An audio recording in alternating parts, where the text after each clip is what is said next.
What's going on, everybody? It's the Bull Show, aka Aidan, and welcome back to another video. Ladies and gentlemen, today we've got another draft prospect to discuss for you guys, as the Chicago Bulls did a workout with this player a little bit over a week ago, ladies and gentlemen, and today I'm going to get to talking about what he could potentially be if he was selected by the Chicago Bulls. I'm going to say this straight from the beginning now. I do not believe this player is an 18th overall pick for the Chicago Bulls. I don't believe he's anywhere near that range. But yet again, another player that we're diving into the second round, potentially an undrafted prospect. And it does lead me to believe that the Chicago Bulls could potentially be going for a second round pick in this NBA draft. A lot of people that we've been doing workouts with are from that second round, and potentially I expected to go in that second round. So all of those things make me believe that maybe there's a sign there that the Bulls could be going for the second round, or at least going for hidden talent or players that could potentially go on two-way contracts or for the summer league. It has to be one of those things, in my opinion. But before we get started,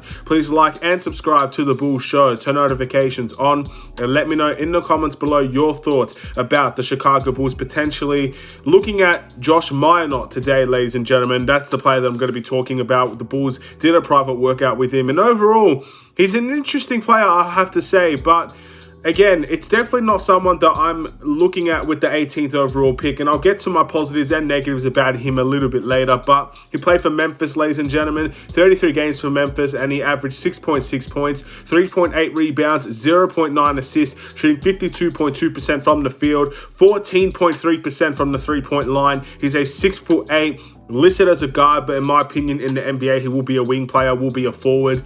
And look, the stats don't scream out to you, ladies and gentlemen, and there are a couple of big weaknesses to his game that I look at and say, I don't know if this guy is going to be a player for the Chicago Bulls in its entirety. But we're going to start off with his strengths first and foremost.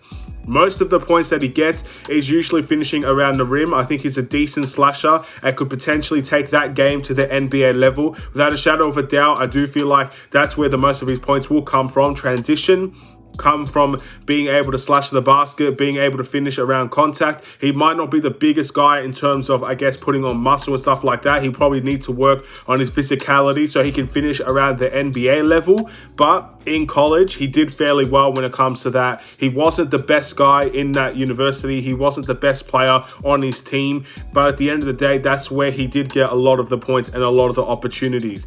I'm very surprised that he actually declared for the NBA draft this season as well. But at the end of the day, he is projected to go in the second round, late second round as well. So I do expect him to get a shoe-in, or maybe potentially get drafted in one form or another. Maybe if he does go undrafted, a team will pick him up. But again, definitely someone that will get a lot of his points from slashing, and that's where he's going to be a threat in the NBA also. He is freakishly athletic, in my opinion. He's a very athletic player, 6'8", as I said as well. So there's great size, great athleticism there. So that obviously can fit a couple of needs for the Chicago Bulls. I do think he's a decent defender as well. Probably not the best that I've talked about in terms of a lot of the draft prospects that we've already mentioned. But in terms of the defensive end, I think he's relatively decent. He does average, I believe, 0.8 steals and 0.7 blocks. So elements of defensive, defensive presence is there. Obviously, steals and blocks don't necessarily define everything. Being a good one-on-one defender might not even give you a stat, but it shows when you watch him. And I do think with his athleticism, he has a great potential to be a very good defender in the NBA. So in my opinion, he's kind of a two-way player, I guess you could say. Someone that will be able to score from slashing abilities, someone that could potentially be a lob threat, maybe an off-ball threat, but defensively, he'll also do the job for you as well. But I do think there are a lot of better players in terms of this position, in terms of what they're able to do on the court, in terms of two-way ability when it comes to finishing and defense, that I've already talked about compared to this type of player. So just looking at a couple of his negatives, obviously the first one that screams out to me is 14.3% from the three-point line. He averages 0.4 attempts. So look, he's not taking them, he's not making them, but obviously that is a big concern for a forward, a guy that's going to be playing off ball for the Chicago Bulls. I really do feel like we need more shooting. Adding this player into this team, whether it's undrafted or whether it's in the second round or wherever we decide to get him from, we need shooters, and I don't feel like he's going to fit that requirement for the Chicago Bulls whatsoever. He does play off ball. He can move without the ball, but not being able to shoot the ball, big concern there in my opinion as well. You're going to have to find that balance in one way or another. I also do feel like at times, look, He's not the best assist man, and again, he's listed as a guard, and I do feel like playmaking is definitely something that's going to be not a major necessity for someone that's going to be an off-ball player, but again, someone that maybe has to dribble the ball in one instance or another. Not the best playmaker, maybe not the best ball handler as well. But yeah, at the end of the day, that's definitely something that you got to consider as well. So, look, even I can say his defense, I already talked about him having the potential to be a two-way player. I've praised a little bit of his defense, but you also can say his defense does need work as well. I don't think it's the perfect...